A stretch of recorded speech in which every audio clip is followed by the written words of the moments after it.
നമസ്കാരം. വാർത്താരംഭം തുടങ്ങുന്നു. ആദ്യം പ്രധാന വാർത്തകൾ.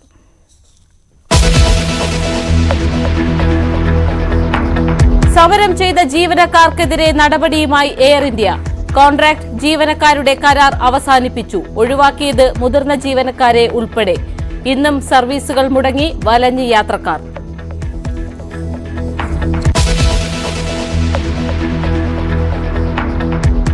KPCC അധ്യക്ഷ പദവിയിൽ കെ സുധാകരന്റെ തിരിച്ചുവരവിൽ ഒരു വിഭാഗത്തിന് അതൃപ്തി. പ്രതികരിക്കാതെ MM ഹസൻ. പെരിയ കേസ് പ്രതിയുമായുള്ള ബന്ധത്തിൽ കോൺഗ്രസ് നേതാവിനെതിരെ നടപടി. മണ്ഡലം പ്രസിഡന്റ് പ്രമോദ് പെരിയയെ നീക്കി.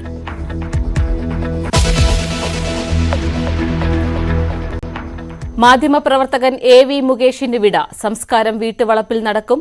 അന്ത്യോപചാരം അർപ്പിച്ച് സഹപ്രവർത്തകർ.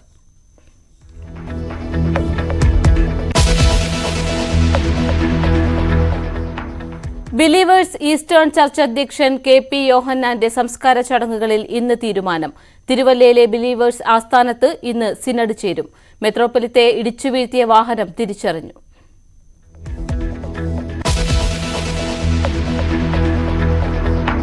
കനത്ത ചൂട് തുടരുന്നു. ഇന്നും നാളെയും 39 ഡിഗ്രി വരെ ചൂട് ഉയർന്നേക്കും. ജാഗ്രത തുടരണമെന്ന നിർദ്ദേശം. ആശ്വാസമായി ചിലയിടങ്ങളിൽ വേനൽ മഴ.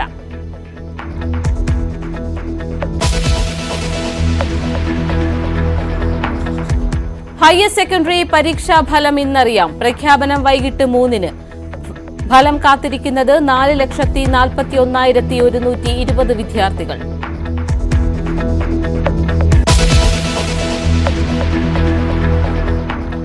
ഹജ്ജ് തീർത്ഥാടനത്തിന് തുടക്കമാകുന്നു. ഇന്ത്യയിൽ നിന്നുള്ള ആദ്യ സംഘം ഇന്ന് മദീനയിലെത്തും. കേരളത്തിൽ നിന്നുള്ള ആദ്യ ഹജ്ജ് വിമാനം ഈ മാസം 21-ന്.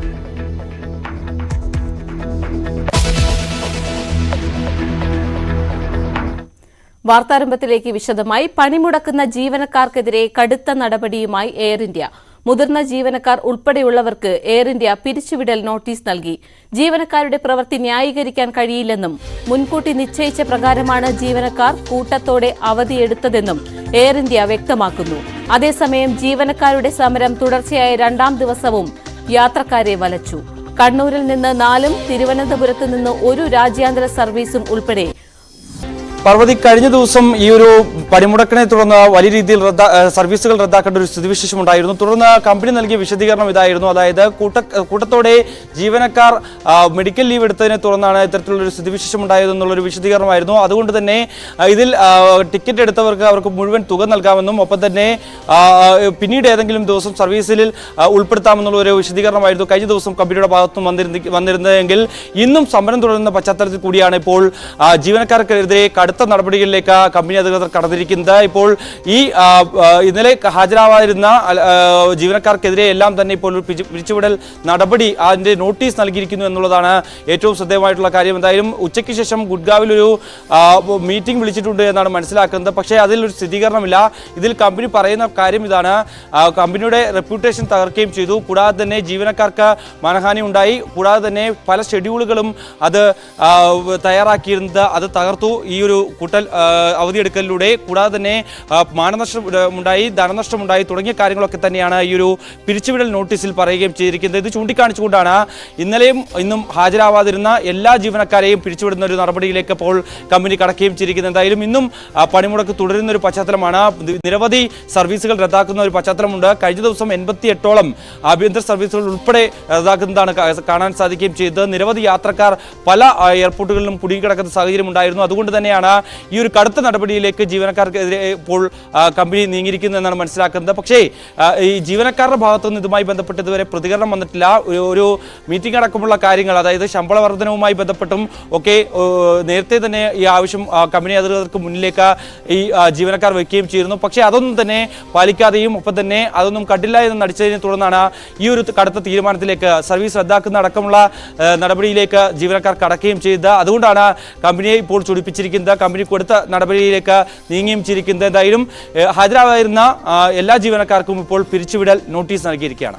മിഥുന, ഈ പരിഷ്കരണ നടപടികളിലാണ് ജീവനക്കാർക്ക് അതൃപ്തിയുള്ളത്. ഇതിൽ ജീവനക്കാരുമായി മാനേജ്മെന്റ് ചർച്ചയ്ക്ക് തയ്യാറായിട്ടുണ്ടോ?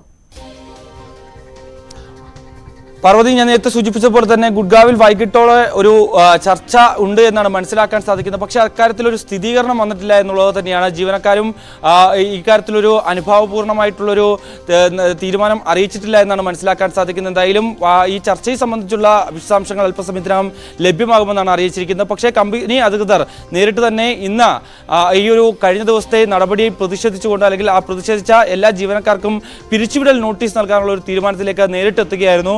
യാതൊരുവിധ ചർച്ചകൾക്കും ഇതിനു മുമ്പ് നടത്താതെയാണ് ഇത്തരത്തിലൊരു തീരുമാനത്തിലേക്ക് എത്തിയിരിക്കുന്നത്. എന്തായാലും ജീവനക്കാരുടെ ഭാഗം കൂടി കേൾക്കേണ്ടതായിട്ടുണ്ട്. അതുകൊണ്ട് തന്നെ വൈകിട്ട് ഈ ഒരു ചർച്ച ഉണ്ട് എങ്കിൽ അക്കാര്യത്തിലൊരു തീരുമാനത്തിലേക്ക് വരും. ഈ പിരിച്ചുവിടൽ നടപടി പിന്മാറുമോ അതോ മറ്റേതെങ്കിലും നടപടിയിലേക്ക് നീങ്ങുമോ അല്ലെങ്കിൽ ഇതിൽ തന്നെ തുടരുമോ കമ്പനി എന്നുള്ളതൊക്കെ തന്നെ ആ ചർച്ചയ്ക്ക് ശേഷം മനസ്സിലാക്കാം. ശരി മിഥുൻ, ഡാനി പോൾ ഉണ്ട് കൊച്ചിയിൽ നിന്നും വിവരങ്ങളുമായി. ഡാനി, എയർ ഇന്ത്യ വിമാനങ്ങൾ ഇന്നും റദ്ദാക്കിയിട്ടുണ്ട്. യാത്രക്കാർ അടക്കം വലിയ പ്രതിസന്ധിയിലുമായിട്ടുണ്ട്. ഈ റദ്ദാക്കിയ വിമാനങ്ങൾ ഏതൊക്കെയാണ് കൊച്ചിയിൽ നിന്നും?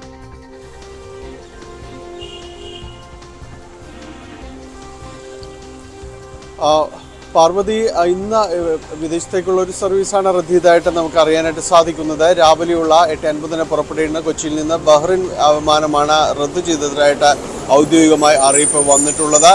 മറ്റ് വിമാന സർവീസുകൾ ഉച്ചയ്ക്ക് ശേഷമാണ് 2:15 ദുബായിലേക്കുള്ള സർവീസ് ഉള്ളത്. പിന്നീട് 4 മണിയോടുകൂടി അങ്ങനെ ആ രീതിയിലാണ് സർവീസ് ഉള്ളത്. അപ്പോൾ രാവിലെയുള്ള സർവീസ് റദ്ദ് ചെയ്യുന്നതായിട്ടുള്ള അറിയിപ്പ് വന്നിട്ടുണ്ട്. അത് നേരത്തെ തന്നെ വിമാനം ടിക്കറ്റ് എടുത്തവർക്ക് യാത്രക്കാർക്കെല്ലാം തന്നെ അറിയിപ്പ് നൽകിയിട്ടുള്ളതായാണ് മനസ്സിലാക്കുന്നത്. അതുകൊണ്ട് തന്നെ വലിയൊരു തിരക്കിലേക്ക് അല്ലെങ്കിൽ ഒരു പ്രതിഷേധ സാഹചര്യങ്ങളിലേക്ക് നെടുമ്പാശ്ശേരിയിൽ അത്തരമൊരു അന്തരീക്ഷമില്ല എന്നാണ് അറിയുന്നത്.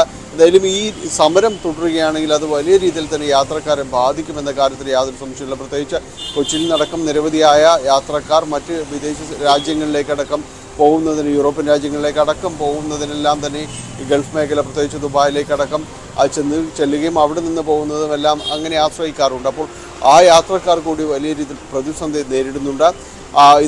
സമരം കുറച്ച് ഇന്ന് ഏതായാലും പൂർണ്ണമായിട്ട് തന്നെയും സമരം ബാധിക്കുമെന്ന് തന്നെയാണ് അറിയാനായിട്ട് കഴിയുന്നത്. ഉച്ചയ്ക്ക് ശേഷമുള്ള സർവീസുകളെയും സമരം ബാധിക്കും. അതിൽ സ്വാഭാവികമായും ക്യാൻസലാകാനുള്ള ഒരു സാധ്യതകളെല്ലാം തന്നെയുണ്ട്. നിലവിൽ ഷെഡ്യൂൾഡ് എന്ന സൈറ്റുകളിൽ കാണിക്കുമ്പോൾ പോലും അത് ഈ സമരം ബാധിക്കാൻ തന്നെയാണ് സജീവമായൊരു സാധ്യതയുള്ളത്. കഴിഞ്ഞ ദിവസങ്ങളിൽ വലിയ രീതിയിലുള്ളൊരു പ്രതിഷേധം അവിടെ ഉണ്ടായിരുന്നു. പിന്നീട് ഇവർക്ക് ടിക്കറ്റ് പുനഃക്രമീകരിച്ചുകൊണ്ടാണ് അടുത്ത ദിവസങ്ങളിലേക്ക് ടിക്കറ്റ് പുനഃക്രമീകരിച്ചാണ് ഇവർക്ക് നൽകിയിരുന്നത്. ആവശ്യമുള്ളവർക്ക് റീഫണ്ട് നൽകുവാനും കമ്പനി സന്നദ്ധത അറിയിച്ചു. അങ്ങനെയാണ് പ്രതിഷേധത്തിന് ഒരു പരിധിവരെയെങ്കിലും ഒരു അയവ് വന്നത്. പക്ഷേ സമരം തീരാതെ ഈ ടിക്കറ്റ് പുനഃക്രമീകരണം കൊണ്ട് യാതൊരു കാര്യവുമില്ല എന്ന് യാത്രക്കാർ തന്നെ ചൂണ്ടിക്കാണിക്കുന്നു. സമരം എന്ന് കഴിയുമെന്ന കമ്പനിക്കും ഉറപ്പ് നൽകാൻ കഴിയാത്ത സാഹചര്യമാണ് നിലവിലുള്ളത്.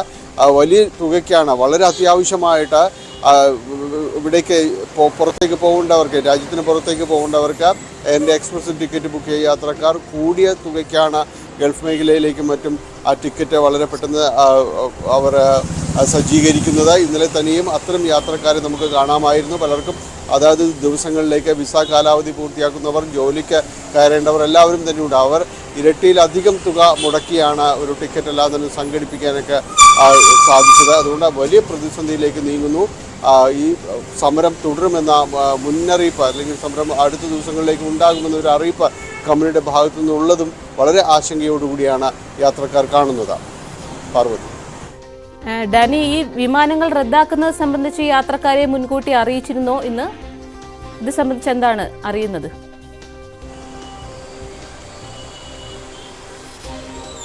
നിലവിൽ എയർ ഇന്ത്യ എക്സ്പ്രസ് ഒരു ഔദ്യോഗിക സംവിധാനം നിലവിൽ വന്നിട്ടുണ്ട്. അവരുടെ സൈറ്റുകളിൽ കയറി യാത്രക്കാരോട് അവർ ടിക്കറ്റ് ബുക്ക് ചെയ്ത വിമാനം ഏതാണ്, അതിൻ്റെ നമ്പർ നോക്കിക്കൊണ്ട് അതിൻ്റെ ഒരു അപ്ഡേഷൻ അതൊരു 3 മണിക്കൂർ മുമ്പെങ്കിലും ലഭ്യമാകുന്ന രീതിയിലേക്ക് കാര്യങ്ങൾ ക്രമീകരിച്ചിട്ടുണ്ട്. ഇന്നലത്തേതിൽ നിന്നും കുറച്ചുകൂടി വ്യത്യസ്തമാണ് ഇന്നത്തെ സ്ഥിതി. കാരണം യാത്രക്കാർ ഇന്നലെ ചെക്ക് ഇൻ ചെയ്തതിന് ശേഷം ഇത് അറിഞ്ഞവരെല്ലാം തന്നെയുണ്ട്. വളരെ പ്രതിസന്ധിയിലേക്ക് അവരെ മാറുകയും ചെയ്തു. ഇന്ന് കുറച്ചുകൂടി കാര്യങ്ങൾ യാത്രക്കാർക്ക് ഒരു ഇൻഫോർമേറ്റീവ് എന്ന രീതിയിലേക്ക് കാര്യങ്ങൾ മാറിയിട്ടുണ്ട്. അവർക്ക് ഈ ടിക്കറ്റ് നിലവിലത്തെ ഒരു സ്റ്റാറ്റസ്, ഫ്ലൈറ്റ് സ്റ്റാറ്റസ് എന്താണ് എന്ന് അവർക്കറിയാം. ചെക്ക് ചെയ്യുന്നതിന് വേണ്ടിയുള്ളൊരു സംവിധാനം വന്നിട്ടുണ്ട്. അത് അവരുടെ സൈറ്റുകൾ, എയർ ഇന്ത്യയുടെ സൈറ്റുകളിലെല്ലാം തന്നെ ഇത് ലഭ്യമാക്കിയിട്ടുണ്ട്.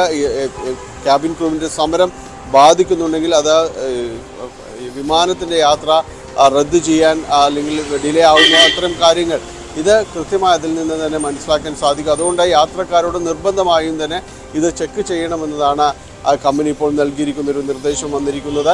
അതുകൊണ്ട് വലിയ രീതിയിലേക്കൊരു തിരക്ക് കൊച്ചിയിലടക്കം കുറവാണ്. ശരി ഡാനി പോളാണ് കൊച്ചിയിൽ നിന്ന് വിവരങ്ങൾ നൽകിയത്. ഡാൻ കുര്യനുണ്ട് തിരുവനന്തപുരത്തെ സാഹചര്യം വിശദീകരിക്കാൻ. ഡാൻ, തിരുവനന്തപുരം വിമാനത്താവളത്തിൽ നിന്ന് എത്ര വിമാനങ്ങളാണ് എയർ ഇന്ത്യ എക്സ്പ്രസിന്റെ റദ്ദാക്കിയിട്ടുള്ളത്? വിവരങ്ങൾ.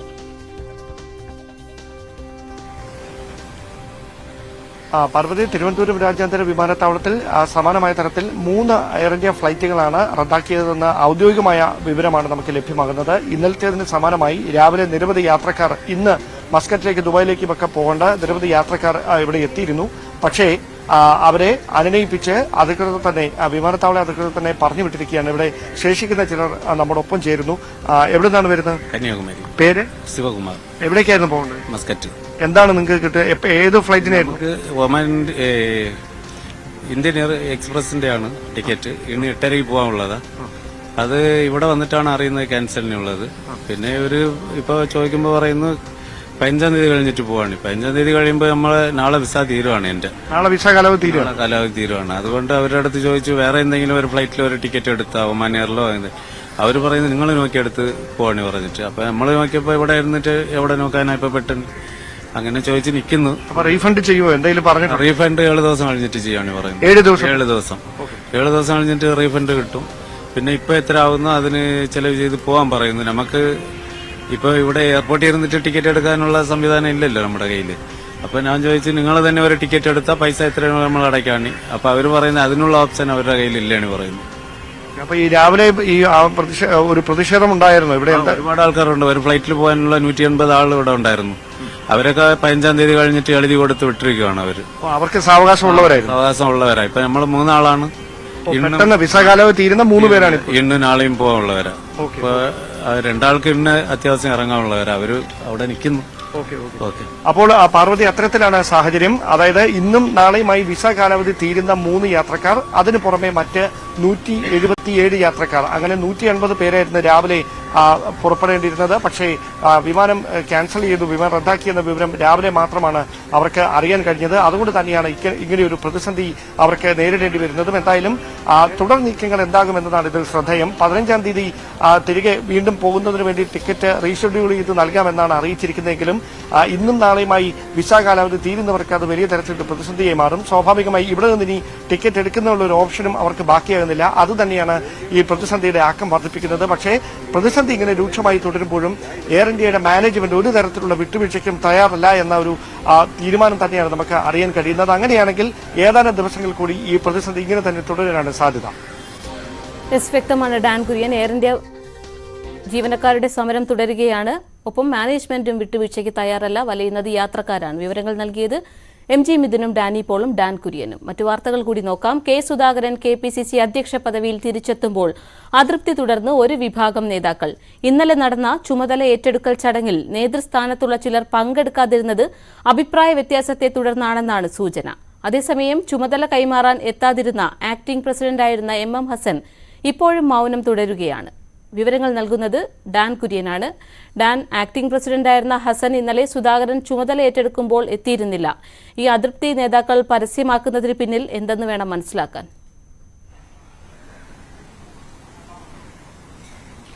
സ്വാഭാവികമായി ജൂൺ 4-ാം തീയതി വരെ, അതായത് തെരഞ്ഞെടുപ്പിന്റെ ഫലപ്രഖ്യാപനം വരുന്നതുവരെ ആക്ടിംഗ് പ്രസിഡന്റ് സ്ഥാനത്ത് MM ഹസൻ തുടരുമെന്നായിരുന്നു എ ഗ്രൂപ്പിന്റെയും അതോടൊപ്പം തന്നെ മറ്റ് നേതാക്കളുടെ, പ്രതിപക്ഷ നേതാവ് ഉൾപ്പെടെയുള്ളവരുടെ ഒരു പ്രതീക്ഷ. അത്തരത്തിൽ തന്നെയുള്ള ചർച്ചകളായിരുന്നു ഡൽഹിയിലടക്കം നടന്നിരുന്നതും ഈ പ്രശ്നങ്ങൾ ഉണ്ടാകുന്നതിനിടയിൽ. പക്ഷേ സമ്മർദ്ദ നീക്കവുമായി കെ സുധാകരൻ രംഗത്തെത്തുകയും ഹൈക്കമാൻഡിനെ സമ്മർദ്ദത്തിലാക്കി ദിവസങ്ങൾക്കകം തന്നെ അധ്യക്ഷ സ്ഥാനത്തേക്ക് തിരികെ എടുക്കണമെന്ന നിലപാട് കടുപ്പിക്കുകയും ചെയ്തതോടെയാണ് നേതൃത്വം പ്രതിസന്ധിയിലായത്. അതിന് പെട്ടെന്നൊരു പരിഹാരം കാണുന്നതിന്റെ ഭാഗമായിട്ടാണ് KPCC അധ്യക്ഷ പദവി എത്രയും പെട്ടെന്ന് ഏറ്റെടുക്കാനുള്ള നിർദ്ദേശം കേരളത്തിന്റെ ചുമതലയുള്ള general secretary Deepa Das Munshi K സുധാകരന് നൽകിയത്. ആ പശ്ചാത്തലത്തിലാണ് ഇന്നലെ രാവിലെ അദ്ദേഹം ഇന്ദിരാഭവനിൽ എത്തി ചുമതല ഏറ്റെടുക്കുന്ന സാഹചര്യമുണ്ടായത്. പക്ഷേ പ്രമുഖ നേതാക്കളെല്ലാം, ഭാരവാഹികളെല്ലാം ആ യോഗത്തിൽ നിന്ന് വിട്ടുനിൽക്കുകയായിരുന്നു. KPCC ഓഫീസിന്റെ ചുമതലയുള്ള ജനറൽ സെക്രട്ടറി TU രാധാകൃഷ്ണൻ മാത്രമാണ് ഔദ്യോഗികമായി അദ്ദേഹത്തോടൊപ്പം ആ ചടങ്ങിൽ പങ്കെടുത്തത്. ആക്ടിംഗ് പ്രസിഡന്റായിരുന്ന MM ഹസൻ ചുമതല കൈമാറാൻ പോലും അവിടേക്ക് എത്തിയില്ല എന്നതാണ് വലിയ തരത്തിൽ ചർച്ചകൾക്ക് വഴിവെച്ചത്. പക്ഷേ അതിനുശേഷവും മാധ്യമങ്ങളോട് പ്രതികരിക്കാൻ എം എം ഹാസൻ തയ്യാറായിട്ടില്ല. കഴിഞ്ഞ ദിവസം ഈ വാർത്ത വരുന്നതിന് തൊട്ട് മുൻപാണ് അദ്ദേഹം ഈ കെ സുധാകരൻ ഈ അധ്യക്ഷ പദവിയിലേക്ക് മടങ്ങിയെത്തുന്നുവെന്ന വാർത്ത വരുന്നതിന് തൊട്ട് മുമ്പാണ് അദ്ദേഹം വിളിച്ച വാർത്താ സമ്മേളനം തന്നെ റദ്ദാക്കിയത്. അങ്ങനെ ഹൈക്കമാൻഡ് നിർദ്ദേശത്തിന്റെ പശ്ചാത്തലത്തിലാണ് മാധ്യമങ്ങളോട് യാതൊരു തരത്തിലുള്ള പ്രതികരണങ്ങൾക്കും ഇതുമായി ബന്ധപ്പെട്ട നേതാക്കൾ തയ്യാറാകാത്തതെന്നാണ് ലഭ്യമാകുന്ന വിവരം. എന്തായാലും കോൺഗ്രസിനുള്ളിൽ ഒരു അതൃപ്തി കെ സുധാകരനും വി ഡി സതീശൻ ചേരിയും തമ്മിൽ ഉടലെടുത്തിരിക്കുന്നു. അത് നേതൃത്വം ഏത് തരത്തിലായിരിക്കും ആ പ്രശ്നത്തിന് പരിഹാരം കാണാൻ വേണ്ടി ഇടപെടൽ നടക്കുക എന്നതാണ് ഇനി ശ്രദ്ധേയമായിട്ടുള്ള കാര്യം. ഡാനൊപ്പം ഹസൻ ഇക്കാര്യത്തിൽ പ്രതികരിച്ചിട്ടില്ല. വി ഡി സതീശനും പ്രതികരിക്കേണ്ടതുണ്ട്. ഇതുണ്ടാകുമോ?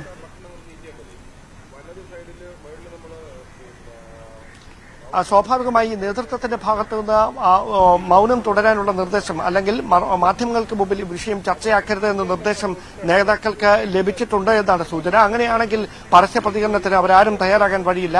പാർട്ടിക്കുള്ളിൽ നിന്ന് തന്നെ ഹൈക്കമാൻഡ് നേതൃത്വത്തെ അമർഷം അറിയിക്കാനുള്ള സാധ്യതയാണ് നിലനിൽക്കുന്നത്. അങ്ങനെയാണെങ്കിൽ ഹൈക്കമാൻഡ് ആയിരിക്കും ഈ വിഷയത്തിൽ ഇടപെടൽ നടത്തുക. ഏത് തരത്തിലായിരിക്കും ഈ പ്രശ്നം പരിഹരിക്കുക എന്നത് കാത്തിരുന്ന് തന്നെ കാണേണ്ടി വരും. പക്ഷേ സ്വാഭാവികമായി നിലവിലത്തെ സാഹചര്യത്തിൽ മൗനം തുടരുകയാണെങ്കിലും അതൃപ്തിയോടെയാണ് ആ മൗനം മറ്റ് നേതാക്കൾ തുടരുന്നതെന്ന് അവരുടെ പ്രകടനത്തിൽ നിന്ന് തന്നെ നമുക്ക് വ്യക്തമാണ്. ശരി, കെ സുധാകരൻ KPCC അധ്യക്ഷ പദവിയിൽ തിരിച്ചെത്തിയതിൽ നേതാക്കൾക്ക് അതൃപ്തിയുണ്ട്. വിവരങ്ങൾ നൽകിയത് ഡാൻ കുര്യൻ. പാലക്കാട് കാട്ടാന ആക്രമണത്തിൽ കൊല്ലപ്പെട്ട മാതൃഭൂമി ക്യാമറമാൻ AV മുകേഷിന്റെ സംസ്കാരം ഇന്ന് നടക്കും. 10 മണിയോടെ പരപ്പനങ്ങാടിയിലെ വീട്ടുവളപ്പിലാണ് സംസ്കാരം നടക്കുക. ഇന്നലെ രാത്രിയാണ് മൃതദേഹം വീട്ടിലെത്തിച്ചത്. CV അനുമോദ് ഉണ്ട് മലപ്പുറത്ത് നിന്നും. അനുമോദ്, സംസ്കാര ചടങ്ങുകൾ എപ്പോഴാണ്? വിവരങ്ങൾ.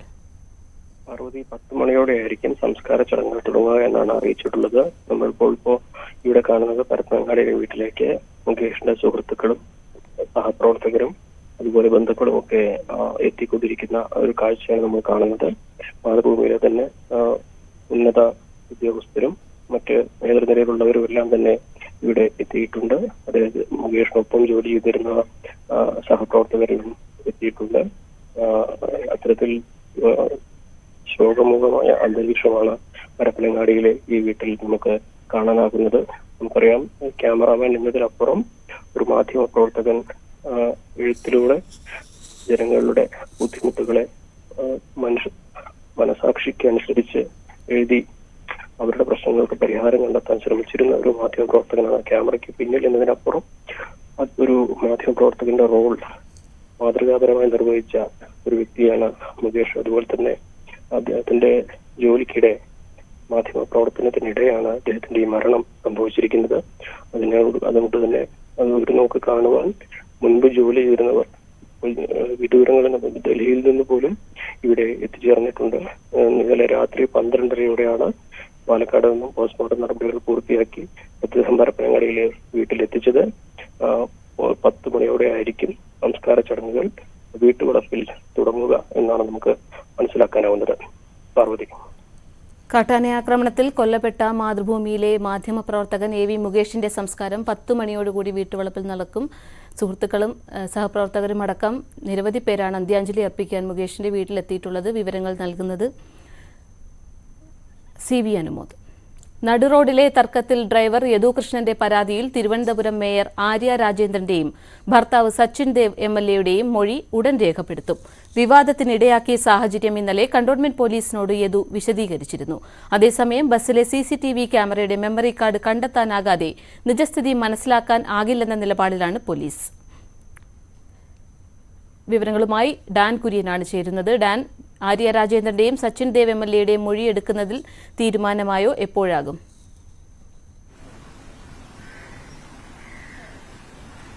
വൈകാതെ തന്നെ ഈ നടപടികളിലേക്ക് കന്റോൺമെന്റ് പോലീസ് കടക്കുമെന്ന് തന്നെയാണ് സൂചന. അതിന്റെ ആദ്യപടി എന്നുള്ളതാണ് പരാതിക്കാരനായ യദുകൃഷ്ണന്റെ മൊഴി വിശദമായി തന്നെ പോലീസ് രേഖപ്പെടുത്തിയിരിക്കുന്നത്. കന്റോൺമെന്റ് അസിസ്റ്റന്റ് കമ്മീഷണറുടെയും സർക്കിൾ ഇൻസ്പെക്ടറുടെയും നേതൃത്വത്തിലാണ് യദുകൃഷ്ണനിൽ നിന്ന് ഈ വിവാദത്തിന് ഇടയാക്കിയ സാഹചര്യം വിശദമായി തന്നെ പോലീസ് ചോദിച്ച് മനസ്സിലാക്കിയിരിക്കുന്നത്.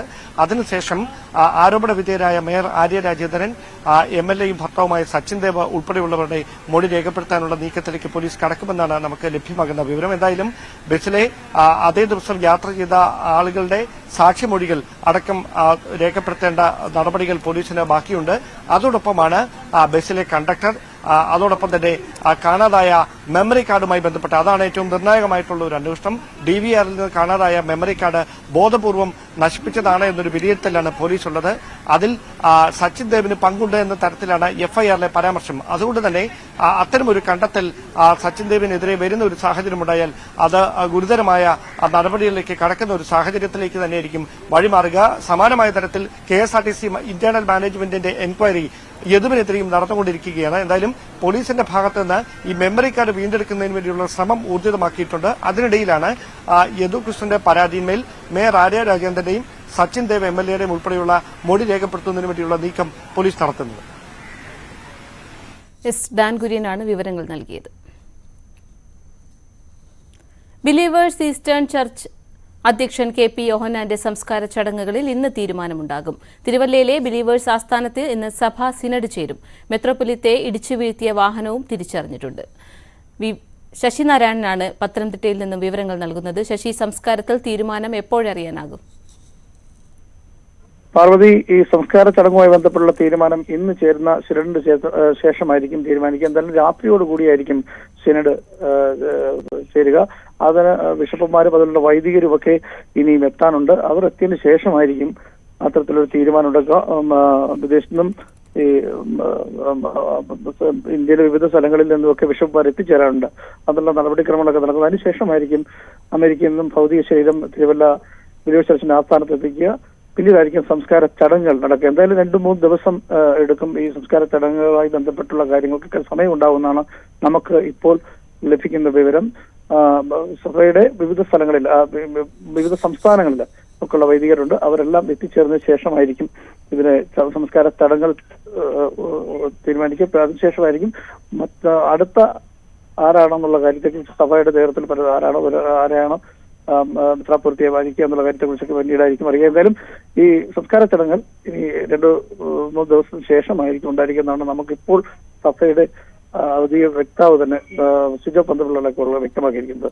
ശശി, മറ്റൊരു കാര്യം, അദ്ദേഹത്തെ ഇടിച്ച വാഹനം തിരിച്ചറിഞ്ഞിട്ടുണ്ട്. ഇത് സംബന്ധിച്ച് എന്തെങ്കിലും വിവരങ്ങൾ ലഭ്യമായിട്ടുണ്ടോ? നിലവിൽ അദ്ദേഹത്തെ ഇടിച്ച വാഹനം അപ്പോൾ തന്നെ കസ്റ്റഡി എടുത്തിട്ടുണ്ട്. കാരണം 2 ദിവസം മുമ്പാണ് ഇത്തരം ഒരു അപകടം ഉണ്ടാകുന്നത്. പ്രഭാത സവാരിക്കിടയിലാണ് ഇത്തരത്തിൽ ഒരു യാദൃശ്യമായ അപകടമുണ്ട്. പക്ഷേ അതിനകത്ത് ദുരൂഹതയില്ലെന്നാണ് സഭാ നേതൃത്വം വ്യക്തമാക്കുന്നത്. കാരണം ആദ്യം പത്രത്തിലൊക്കെ ചില സംശയങ്ങൾ പ്രകടിപ്പിച്ചിരുന്നു. ആ സമയത്ത് തന്നെ ആ വാഹനം പോലീസ് കസ്റ്റഡി എടുക്കുകയും ഇടിച്ച ഡ്രൈവറെയും അറസ്റ്റ് ചെയ്യുകയും ചെയ്തിട്ടുണ്ടെന്നാണ് നമുക്ക് സഭയുടെ ബന്ധപ്പെട്ട അധികൃതർ വ്യക്തമാക്കുന്നത്. എന്തായാലും വലിയ ഒരു നഷ്ടമാണ് ബിലീവേഴ്സ് ചർച്ചിന് ഉണ്ടായിരിക്കുന്നത്. കാരണം ഏറ്റവും കൂടുതൽ സാധാരണഗതിയിൽ ഈ സഭയുടെ മുന്നോട്ടുള്ള പ്രവർത്തനങ്ങളെല്ലാം സാധാരണ കുടുംബത്തിൽ ജനിച്ച് തിരുവല്ല നിരണത്തിൽ സാധാരണ കുടുംബത്തിൽ ജനിച്ച് ബിലീവേഴ്സ് ചർച്ച് എന്ന് പറയുന്ന ഒരു സഭ രൂപീകരിക്കും. അത് ഇന്ത്യയിലും വിദേശവും അടക്കം നിരവധി വിശ്വാസികളെ ഒപ്പം ചേർത്തുകൊണ്ട് ആതുര സേവന രംഗത്തും അതുപോലെ വിദ്യാഭ്യാസ രംഗത്തും ഒക്കെ വലിയ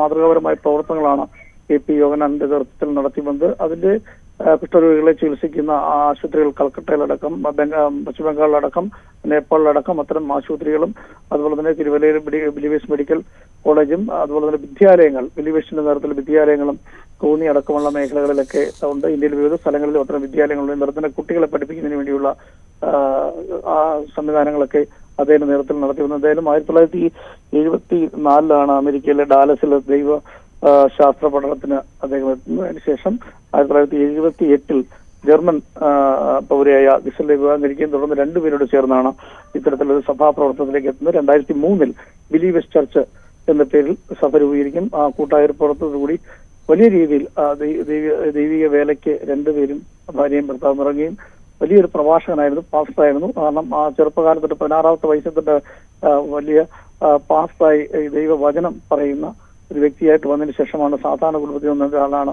ഇത്തരത്തിൽ വലിയ രീതിയിൽ ബിലീവേഴ്സ് ചർച്ച് എന്ന് പറയുന്ന സഭ, ഈസ്റ്റേൺ ചർച്ച് എന്ന സഭ രൂപീകരിക്കും. വലിയ രീതിയിൽ സാമൂഹ്യ സേവന ആദര രംഗത്ത് പ്രവർത്തിച്ച വ്യക്തി കൂടിയാണ് ഇവിടെ വാങ്ങിയത്. എന്തായാലും ബിലീവേഴ്സ് ചർച്ചിനെ സംബന്ധിച്ച് വലിയ നഷ്ടമാണ്. അത് സഭയുടെ നേതൃത്വ തന്നെ വ്യക്തമാക്കിയിട്ടുണ്ട്. എന്നാലും സിനഡിന് ശേഷമായിരിക്കും സംസ്കാര ചടങ്ങുകൾ നടക്കുക. പാർവതി, ബിലീവേഴ്സ് ഈസ്റ്റേൺ ചർച്ച് അധ്യക്ഷൻ KP യോഹന്നാന്റെ സംസ്കാര ചടങ്ങുകളിൽ ഇന്ന് തീരുമാനമുണ്ടാകും. ബിലീവേഴ്സ് ആസ്ഥാനത്ത് തിരുവല്ലയിലെ ഇന്ന് സഭാ സിനഡ് യോഗം ചേരും. വിവരങ്ങൾ നൽകിയത് ശശിനാരായണൻ. വാർത്താരംഭത്തിൽ ഒരിടവേള.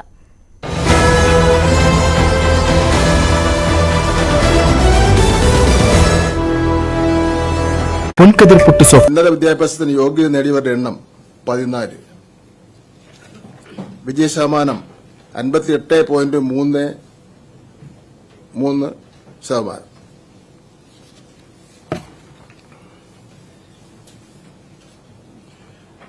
SSLC പരീക്ഷയിൽ വിജയശതമാനം ഏറ്റവും കൂടുതലുള്ള റവന്യൂ ജില്ല കോട്ടയം.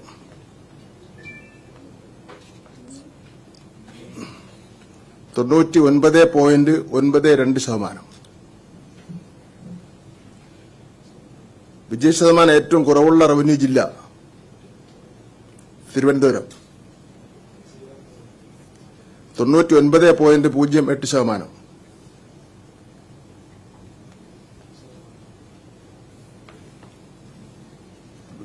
വിജയശതമാനം ഏറ്റവും കൂടുതലുള്ള വിദ്യാഭ്യാസ ജില്ല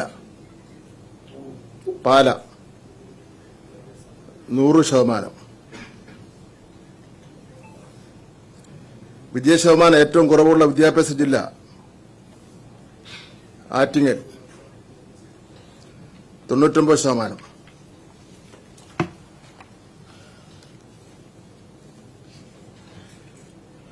ഏറ്റവും കൂടുതൽ വിദ്യാർത്ഥികൾക്ക് എല്ലാ വിഷയങ്ങൾക്കും A+ കിട്ടിയ വിദ്യാഭ്യാസ ജില്ല മലപ്പുറം. 2024 മാർച്ചിലെ SSLC, GHSLC പരീക്ഷകളുടെ ഫലം പ്രസിദ്ധപ്പെടുത്തുകയാണ്.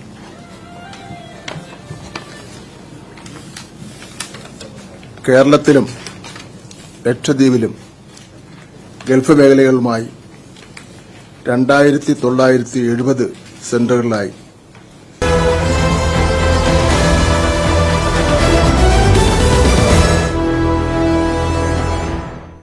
വാർത്താരംഭത്തിലേക്ക് വീണ്ടും. കാസർഗോഡ് കോൺഗ്രസ് നേതാവിനെതിരെ നടപടി. പെരിയ ഇരട്ടക്കൊലപാതക കേസ് പ്രതിയുടെ മകന്റെ വിവാഹത്തിൽ പങ്കെടുത്തതിന് പ്രമോദ് പെരിയയെ മണ്ഡലം പ്രസിഡന്റ് സ്ഥാനത്ത് നിന്നും നീക്കി. KPCCയുടെ നിർദ്ദേശപ്രകാരമാണ് നടപടി. KV ബൈജു ഉണ്ട് വാർത്തയുടെ വിശദാംശങ്ങളുമായി. ബൈജു, പെരിയ കേസ് പ്രതിയുടെ മകന്റെ വിവാഹത്തിൽ പങ്കെടുത്തതിനാണ് നടപടിയുണ്ടായിരിക്കുന്നത്. ഇക്കാര്യത്തിൽ പ്രമോദിന്റെ വിശദീകരണം എന്താണ്? തീർച്ചയായും പാർവതി, പെരിയ കല്ലോട്ടെ യൂത്ത് കോൺഗ്രസ് പ്രവർത്തകരായ ശരത്ലാലിനെയും അതുപോലെ തന്നെ കൃപേഷിനെയും വെട്ടിക്കൊലപ്പെടുത്തിയ കേസിലെ 13ാം പ്രതിയും അതുപോലെ തന്നെ CPM പെരിയ ലോക്കൽ സെക്രട്ടറിയുമായ N ബാലകൃഷ്ണന്റെ മകന്റെ വിവാഹ സൽക്കാര ചടങ്ങിൽ പങ്കെടുത്ത പ്രമോദ് പെരിയയുടെ ഫോട്ടോ കഴിഞ്ഞ ദിവസങ്ങളിലെല്ലാം സമൂഹ മാധ്യമങ്ങളിൽ വ്യാപകമായി പ്രചരിച്ചിരുന്നു. ഇതോടെയാണ് കോൺഗ്രസിൽ വലിയ പ്രതിഷേധവും ഉയർന്നത്. ഇതേ തുടർന്ന് KPCCയുടെ നിർദ്ദേശപ്രകാരം പ്രമോദ് പെരിയയെ അന്വേഷണ വിധേയമായി തലസ്ഥാനത്ത് നിന്ന് നീക്കിയതായി DCC പ്രസിഡന്റ് PK ഫൈസൽ അറിയിച്ചു. ഈ മണ്ഡലം പ്രസിഡന്റിന്റെ താൽക്കാലിക ചുമതല Uduma block Congress committee president KV ഭക്തവത്സലിന് നൽകിയതായും DCC പ്രസിഡന്റ് അറിയിക്കുന്നു. എന്തായാലും പെരിയ സർവീസ് സഹകരണ ബാങ്ക് ഡയറക്ടർ കൂടിയാണ് പ്രമോദ്. ഈ പെരിയ ബാലകൃഷ്ണന്റെ മകന്റെ കല്യാണം കഴിഞ്ഞ ദിവസം പയ്യന്നൂരിൽ വെച്ചാണ് നടന്നത്. ഈ കല്യാണ സൽക്കാരം ചൊവ്വാഴ്ച പെരിയയിലെ ഒരു ഓഡിറ്റോറിയത്തിലാണ് നടന്നത്. കോൺഗ്രസ് നേതാവ് രാജൻ പെരിയയുടെ ഉടമസ്ഥയിലുള്ള കൂടിയാണ് ഈ ഓഡിറ്റോറിയം. എന്തായാലും ബാലകൃഷ്ണന്റെ സഹോദരൻ തന്റെ വീട്ടിൽ നേരത്തെ വാടകയ്ക്ക് താമസിച്ചിരുന്നുവെന്നും അദ്ദേഹമാണ് വിവാഹ സൽക്കാര ചടങ്ങിലേക്ക് ക്ഷണിച്ചതെന്നുമാണ് പ്രമോദ് പെരിയ ഇപ്പോൾ നൽകിയിരിക്കുന്ന വിശദീകരണം. എന്നാൽ ഇതിന്റെ CBI കോടതിയിൽ, അതായത് കൊച്ചിയിൽ ഇതിന്റെ അന്തിമ വിചാരണ നടക്കുന്ന ഒരു ഘട്ടമാണ്. ഈ സമയത്താണ് ഇത്തരത്തിലൊരു വിവാദവും ഉയർന്നത്. പാർവതി, പെരിയ ഇരട്ടക്കൊലപാതക കേസ് പ്രതിയുടെ മകന്റെ വിവാഹത്തിൽ പങ്കെടുത്തതിന് പ്രമോദ് പെരിയയെ KPCC മണ്ഡലം പ്രസിഡന്റ് സ്ഥാനത്ത് നിന്നും നീക്കിയിരുന്നു. KPCCയുടേതായിരുന്നു നടപടി. വിവരങ്ങൾ നൽകിയത് KV ബൈജു. മറ്റു വാർത്തകൾ കൂടി നോക്കാം. കേരള തമിഴ്നാട് അതിർത്തിയായ വാൽപ്പാറയിൽ കാട്ടാന ആക്രമണത്തിൽ ഒരാൾ കൊല്ലപ്പെട്ടു. വാൽപ്പാറ അയ്യർപാടി നെടുങ്കത്ര കോളനിയിലെ രവിയാണ് മരിച്ചത്. വാൽപ്പാറയിലെത്തി തേൻ വിറ്റതിനു ശേഷം തിരികെ സുഹൃത്തുമൊത്ത് ബൈക്കിൽ മടങ്ങുമ്പോൾ ആയിരുന്നു ആക്രമണമുണ്ടായത്.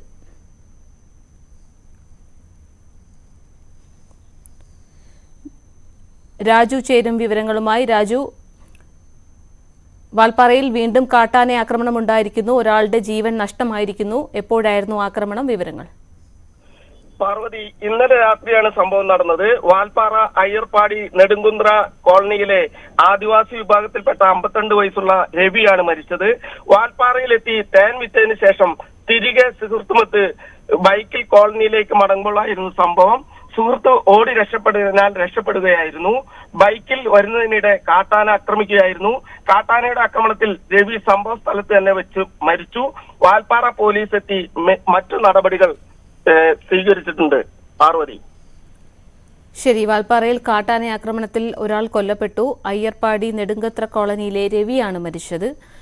തേൻ വിറ്റ ശേഷം സുഹൃത്തുമൊത്ത് ബൈക്കിൽ മടങ്ങുമ്പോഴായിരുന്നു അദ്ദേഹത്തെ കാട്ടാന ആക്രമിച്ചത്. വിവരങ്ങൾ നൽകിയത് രാജു.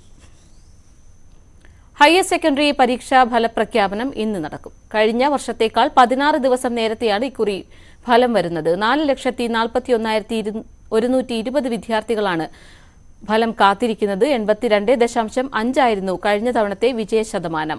ഏപ്രിൽ 3 മുതൽ 24 വരെ നടന്ന മൂല്യനിർണ്ണയ ക്യാമ്പിൽ 25,000-ഓളം അധ്യാപകരാണ് പങ്കെടുത്തത്. വൊക്കേഷണൽ ഹയർ സെക്കൻഡറി പരീക്ഷാ ഫലപ്രഖ്യാപനവും ഇന്ന് തന്നെ നടക്കും.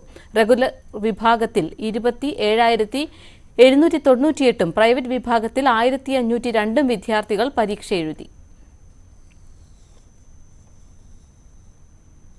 ഇത്തവണത്തെ SSLC ഫലം വന്നപ്പോൾ കഴിഞ്ഞ വർഷത്തേക്കാൾ കുറവാണ് വിജയശതമാനം. എന്നാൽ എല്ലാ വിഷയത്തിനും A+ കിട്ടിയവരുടെ എണ്ണം വർദ്ധിക്കുകയും ചെയ്തു. കണക്കുകൾ പരിശോധിക്കാം. 99.69% ഇത്തവണ SSLC വിജയ ശതമാനം.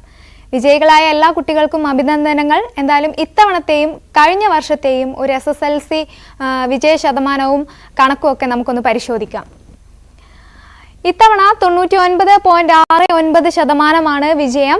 കഴിഞ്ഞ തവണ 99.70% അതായത് 0.01% കുറവ്. പരീക്ഷ എഴുതിയത് ഇത്തവണ 4,27,105 കുട്ടികളായിരുന്നു. കഴിഞ്ഞ തവണ 4,19,128 കുട്ടികളായിരുന്നു. 7,977 കുട്ടികളുടെ എണ്ണത്തിൽ വർധനവ്. ഉന്നത പഠനത്തിന് അർഹത നേടിയത് ഇത്തവണ 4,25,563 കുട്ടികളാണ്. കഴിഞ്ഞ തവണ 4,17,864 കുട്ടികളാണ്. ഫുൾ A+ നേടിയത് ഇത്തവണ 71,831 കുട്ടികളാണ്. കഴിഞ്ഞ തവണ 68,804 കുട്ടികൾ. 3,227 കുട്ടികളുടെ എണ്ണത്തിൽ ഫുൾ A+ നേടിയ കുട്ടികളുടെ എണ്ണത്തിൽ വർധനവ്. ഫുൾ A+ ഏറ്റവും കൂടുതൽ നേടിയ ജില്ല മലപ്പുറമാണ്. കഴിഞ്ഞ തവണയും മലപ്പുറം തന്നെയായിരുന്നു. ഇത്തവണ 4,934 ഫുൾ A+. കഴിഞ്ഞ തവണ 4,856 ഫുൾ A+. വിജയ ശതമാനം ഏറ്റവും ഉയർന്ന റവന്യൂ ജില്ല ഇത്തവണ കോട്ടയമാണ്. 99.92% ശതമാനം. കഴിഞ്ഞ തവണ കണ്ണൂരായിരുന്നു 99.94. വിജയ ശതമാനം കുറഞ്ഞ ജില്ല ഇത്തവണ തിരുവനന്തപുരമാണ്. 99.08%. കഴിഞ്ഞ തവണ അത് വയനാടായിരുന്നു. 98.41%. വിജയ ശതമാനം ഉയർന്ന വിദ്യാഭ്യാസ ജില്ല 2024 ഈ വർഷം പാലയാണ് 100%. കഴിഞ്ഞ തവണ അത് പാലയും മൂവാറ്റുപുഴയുമായിരുന്നു. വിജയത്തിന്റെ കണക്ക് നോക്കുകയാണെങ്കിൽ ഗവൺമെന്റ് സ്കൂളുകൾ, സർക്കാർ സ്കൂളുകൾ ഇത്തവണ 892 ഗവൺമെന്റ് സ്കൂളുകൾക്കാണ് 100% വിജയം ലഭിച്ചത്. കഴിഞ്ഞ തവണ 951 ഗവൺമെന്റ് സ്കൂളുകൾക്കായിരുന്നു. ആ കണക്കിൽ ചെറിയൊരു കുറവ് വന്നിട്ടുണ്ട്. 1139 എയ്ഡഡ് സ്കൂളുകളും 443 അൺഎയ്ഡഡ് സ്കൂളുകളും ഇത്തവണ 100% വിജയം നേടി. കഴിഞ്ഞ തവണ അത് 2,581 ആയിരുന്നു. 100% വിജയം നേടിയ സ്കൂളുകളുടെ എണ്ണത്തിൽ കുറവുണ്ട്. ഇനി കഴിഞ്ഞ കുറച്ച് വർഷങ്ങളിലെ കണക്കെടുക്കുകയാണെങ്കിൽ 2022 99.26% വിജയം. 2021 99.47 ആയിരുന്നു.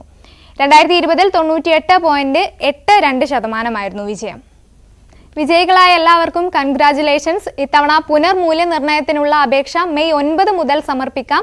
അവസാന തീയതി മെയ് 15-നാണ്. പരീക്ഷ മെയ് 28 മുതൽ ജൂൺ 6 വരെ നടത്തും. വിജയം നേടിയവരുടെ സർട്ടിഫിക്കറ്റുകൾ ജൂൺ ആദ്യവാരം മുതൽ ഡിജി ലോക്കറിൽ ലഭ്യമാകുമെന്നും മന്ത്രി അറിയിച്ചിട്ടുണ്ട്. താമരശ്ശേരി വിദ്യാഭ്യാസ ജില്ലയിലെ കൊടിയത്തൂർ PTM ഹയർ സെക്കൻഡറി സ്കൂളിൽ SSLC പരീക്ഷ എഴുതിയ 13 ജോഡി ഇരട്ട കുട്ടികൾക്കും വിജയം. ഇതിൽ ഫഹദ് ബഷീർ, റിഹ ഫാത്തിമ, ആനി റഹ്മാൻ, ഹാദി റഹ്മാൻ എന്നീ 2 ജോഡികൾക്കും ഇരട്ടകളിൽ ഒരാളായ കാരശ്ശേരി സ്വദേശിനി ഫാത്തിമ സിയ എന്ന കുട്ടിക്കും ഫുൾ A+ ലഭിച്ചു. സ്കൂളിൽ SSLC പരീക്ഷ എഴുതിയ 877 കുട്ടികളും വിജയം കൈവരിച്ചു. ഇതിൽ 210 കുട്ടികൾക്കാണ് A+.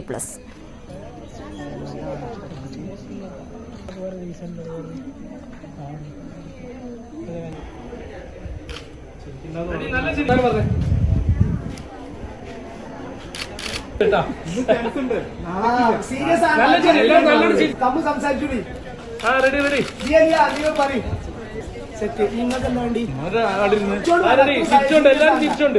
നോക്കണമെന്നില്ല. വിദ്യാഭ്യാസ മേഖലയിൽ മലപ്പുറം നേടുന്ന ഉന്നതിക്ക് പിന്നിൽ കാരണങ്ങൾ പലതുണ്ട്. കുട്ടികളെ എത്രയും പഠിപ്പിക്കാൻ ആഗ്രഹിക്കുന്ന രക്ഷിതാക്കളും അതിനുവേണ്ട എല്ലാ പിന്തുണയും നൽകുന്ന ഭരണകർത്താക്കളും ഇതിനെല്ലാം പുറമെ പഠിച്ച് ഉന്നതങ്ങളിൽ എത്തണമെന്ന് ആഗ്രഹിക്കുന്ന കുട്ടികളുമെല്ലാം ഇതിനു പിന്നിലുണ്ട്. ഒരു കാലത്ത് പട്ടികയുടെ അവസാന സ്ഥാനത്തുണ്ടായിരുന്ന ഈ ജില്ല ഇന്ന് ആദ്യ സ്ഥാനങ്ങളിൽ എത്തിയതിനു പിന്നിൽ ഇത്തരത്തിൽ കാരണങ്ങൾ ഒട്ടേറെയുണ്ട്. മലപ്പുറം എല്ലാ തവണയും SSLC പരീക്ഷ വരുമ്പോൾ പുതിയ ചരിത്രം രചിക്കുകയാണ്. പണ്ട് വിദ്യാഭ്യാസത്തിൽ ഏറ്റവും പിന്നിലെന്ന് എല്ലാവരും ഇകഴ്ത്തിയിരുന്ന ഒരു ജില്ലയാണ് ഓരോ വർഷം കഴിയുന്തോറും മികച്ച ഫലം നൽകി എല്ലാവരെയും അമ്പരപ്പിക്കുന്നത്. എന്താണ് മലപ്പുറത്തിനെ മാറ്റിയത്? ഞാനിപ്പോൾ നിൽക്കുന്നത് Malappuram government girls higher secondary സ്കൂളിലാണ്. എന്നോടൊപ്പം ഇവിടുത്തെ മിടുക്കികളായ കുട്ടികളുണ്ട്, അവരുടെ അധ്യാപകരുണ്ട്. നമുക്ക് അവരോട് തന്നെ ചോദിക്കാം. നമുക്ക് ഒരു കാലത്ത് മലപ്പുറം എന്ന് പറയുമ്പോൾ തന്നെ പരീക്ഷയിലേക്ക് ഏറ്റവും താഴെ തട്ടിൽ മാത്രം മാർക്ക് നേടുന്ന കുട്ടികളുടെ കൂട്ടമായിരുന്നു. ഇപ്പോൾ എല്ലാ വർഷവും തുടർച്ചയായിട്ട് 99% മുകളിലേക്ക് വിജയം നേടുന്ന വലിയൊരു മാറ്റമാണ് ജില്ലയിൽ സംഭവിച്ചത്. എന്താണ് ഈ ഒരു മാറ്റത്തിന്റെ രഹസ്യമായിട്ട് നിങ്ങൾ കാണുന്നത്? അതായത് കുട്ടികളുടെയും രക്ഷിതാക്കളുടെയും ആറ്റിറ്റ്യൂഡ് മൊത്തത്തിൽ മാറിയിട്ടുണ്ട്. അതിന് പുറമെ കഴിഞ്ഞ കുറേ വർഷങ്ങളായിട്ട് ജില്ലാ പഞ്ചായത്ത് തുടങ്ങിവെച്ച വിജയബേരി പദ്ധതി ഒരു വലിയ മാറ്റത്തിന്റെ തുടക്കമായിരുന്നു. അതോടൊപ്പം തന്നെ ഇവിടെ ഇപ്പോൾ ഞാൻ ഈ സ്കൂളിൽ PTA പ്രസിഡന്റാണ്. ഇവിടുത്തെ അധ്യാപകർ എത്ര കഠിന പരിശ്രമം നടത്തുന്നത് നമുക്കറിയാം. അതോടൊപ്പം തന്നെ കുട്ടികളും രക്ഷിതാക്കളും അതിനനുസരിച്ച് ഈ റിസൾട്ട് കിട്ടണമെന്നുള്ള ഒരു വലിയ താല്പര്യത്തോടു കൂടി കുറേ വർഷങ്ങളായിട്ട് പ്രവർത്തിക്കുകയാണ്. മൊത്തത്തിൽ മലപ്പുറം ജില്ല 14ാം സ്ഥാനത്ത് നിന്ന് താങ്കൾ നേരത്തെ പറഞ്ഞ പോലെ അത്ഭുതകരമായ രീതിയിലാണ് ഏറ്റവും 1ാം സ്ഥാനത്തേക്ക് കടന്നു വന്നിട്ടുള്ളത്. അത് വലിയൊരു ഈ കുട്ടികളുടെ വല്ലാത്ത കുട്ടികളുടെയും അധ്യാപകരുടെയും വല്ലാത്ത പരിശ്രമം തന്നെയാണ്. എന്താണ് ഈ ഒരു മാറ്റത്തിൻ്റെതായിട്ട് ടീച്ചർ കാണുന്നത്? കുട്ടികളുടെ ആറ്റിറ്റ്യൂഡിൽ വന്ന മാറ്റമാണോ? രക്ഷിതാക്കൾക്ക് മക്കളെ പഠിപ്പിക്കണം എന്നുള്ള ആഗ്രഹം പണ്ടത്തേക്കാൾ ഉള്ളത് കൊണ്ടാണോ? അതോ ഭൗതിക സാഹചര്യങ്ങളിൽ വന്ന മാറ്റമാണോ? വളരെയധികം സന്തോഷമുണ്ട് ഇങ്ങനെ ഒരു റിസൾട്ട് ഉള്ളതിൽ. പിന്നെ രക്ഷിതാക്കളുടെ ആറ്റിറ്റ്യൂഡിലും മാറ്റമുണ്ട്. അതേപോലെ അധ്യാപകരായാലും കുട്ടികൾക്ക് വേണ്ടി വളരെയധികം പ്രയത്നിക്കുന്നു. അതുപോലെ കുട്ടികളും അതെ അവർ നന്നായിട്ട് പരിശ്രമിക്കുന്നുണ്ട്. എല്ലാത്തിൻ്റെയും കൂടി ഒരു ഫലമായിട്ടാണ് നമുക്ക് ഇങ്ങനെ ഒരു റിസൾട്ട് മലപ്പുറം ജില്ലയുടെ തന്നെ ഒരു വിജയമായിട്ട് കണക്കാക്കുന്നത്. പണ്ട് ഈ മുസ്ലിം പെൺകുട്ടികൾ സ്കൂളിലേക്ക് വരാത്തൊരു കാലമൊക്കെ മുമ്പുണ്ടായിരുന്നു. ഇപ്പോൾ ഏറ്റവും അധികം മുമ്പിൽ നിൽക്കുന്നത് കുട്ടികളാണ്. മലപ്പുറം എന്ന് പറയുമ്പോൾ അവിടെ ഭൂരിപക്ഷമുള്ള കുട്ടികൾ. അവരുടെ പഠിപ്പിക്കാൻ രക്ഷിതാക്കൾ കാണിക്കുന്ന താല്പര്യം, ഇതൊക്കെ ഒരു വലിയ മാറ്റമല്ലേ? അതെ, അത് വലിയൊരു മാറ്റമാണ്. രക്ഷിതാക്കൾ തന്നെ മാറിയിട്ടുണ്ട്. അവരെന്നെ വിദ്യാഭ്യാസമുള്ള ആൾക്കാരായി മാറിയപ്പോൾ അവര് മക്കളും അതേപോലെ തന്നെ ഉയരങ്ങളിൽ എത്താൻ വേണ്ടി അവരും നമ്മുടെ കൂടെ ശ്രമിക്കുന്നതുകൊണ്ടാണ്. അതെ, മക്കളെടുത്ത് പോയിട്ട് എന്താണ് മോളുടെ റിസൾട്ട് എങ്ങനെ ഉണ്ടായിരുന്നു? സന്തോഷമുണ്ട്. ഫുൾ A+ ഉണ്ട്. ഞങ്ങൾക്ക് കഴിഞ്ഞ വർഷത്തില് ഏറ്റവും സന്തോഷം 100% ഉണ്ട്.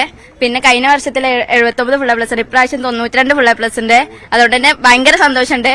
പിന്നെ എല്ലാരും പറയും ഫുൾ A+ കിട്ടിയാൽ അതൊക്കെ ക്രെഡിറ്റ് ഞങ്ങൾക്കാണ്. പക്ഷെ ഞങ്ങൾക്കിപ്പോ പറയാം, ഞങ്ങൾ രക്ഷിതാക്കളും അതിലേക്കാണ് ഞങ്ങൾ അധ്യാപകർ പറഞ്ഞാല് 9 മണിക്ക് വരുന്നു, 4:30 പിന്നെയും, പിന്നെ നൈറ്റ് ഇത് ഭയങ്കര സന്തോഷമുണ്ട്. കൂടെ രക്ഷിതാക്കൾക്കും അധ്യാപകർക്കും എല്ലാവർക്കും നന്നായിട്ട് നന്ദി. വീട്ടിൽ നിന്നൊക്കെ എങ്ങനെ പഠിക്കാൻ നിർബന്ധിക്കുമോ? മോൾ ഇത്ര നേരം പഠിക്കണം അങ്ങനെയൊക്കെ വീട്ടിൽ നിർബന്ധിക്കുന്നുണ്ടോ? എന്റെ വീട്ടില് അങ്ങനൊന്നുമില്ല. പക്ഷെ ഫ്രണ്ട്സിനോടൊക്കെ പറയുമ്പോ കുറച്ച് ഇതുണ്ട്. പക്ഷെ എന്നാലും ആരും നെഗറ്റീവ് ആയിട്ട് എടുത്തിട്ടില്ല. സ്വന്തം നല്ലതിനല്ലേ, അതുകൊണ്ട് തന്നെ എല്ലാവർക്കും നല്ല റിസൾട്ടും ഉണ്ട്. മോള് ആഗ്രഹിക്കുന്നവരെ പഠിക്കാനുള്ള ഒരു സപ്പോർട്ട് എപ്പോഴും വീട്ടിൽ നിന്ന് അല്ലേ? ഉണ്ട്, ഉറപ്പായിട്ടുണ്ട്. കുട്ടികളുണ്ട് വേറെ കേട്ടോ. എന്താണ് എല്ലാരും ഒഴിഞ്ഞു മാറി? എന്തൊക്കെയാണ് നിങ്ങൾക്ക് പറയാനുള്ളത്? എങ്ങനെയുണ്ടായിരുന്നു നിങ്ങളെ 10ാം ക്ലാസ്സില്? പൊളിയായിരുന്നു. സ്കൂളിൽ നിന്നുള്ള പഠിപ്പിക്കലും വീട്ടിൽ നിന്ന് എന്തൊക്കെയാ സപ്പോർട്ട് കിട്ടിയത്? എങ്ങനെയൊക്കെ? വീട്ടിൽ നിന്ന് നല്ല സപ്പോർട്ടാണ്. പക്ഷെ എപ്പോഴും ഇങ്ങനെ ഇതാക്കൊന്നുമില്ല. എപ്പോഴും പഠിക്ക് പറഞ്ഞുകൊണ്ട് അങ്ങനെ ആക്കലൊന്നുമില്ല. നല്ല സപ്പോർട്ട് ഇട്ടിട്ടുണ്ട്. മക്കള് ഇഷ്ടമുള്ള പോലെ പഠിക്കാൻ അല്ലേ? സന്തോഷമാണ് ഇത് മാർക്ക് കിട്ടിയത്. ശരിക്കും വീട്ടുകാരെ എങ്ങനെ ചോദിക്കുമോ? ഇന്ന് പരീക്ഷ ഓരോ ക്ലാസ് ടെസ്റ്റ് കഴിയുമ്പോഴും എത്ര മാർക്ക് കിട്ടി, എത്ര അങ്ങനെയൊക്കെ അന്വേഷിക്കാറുണ്ടോ വീട്ടിൽ നിന്നൊക്കെ?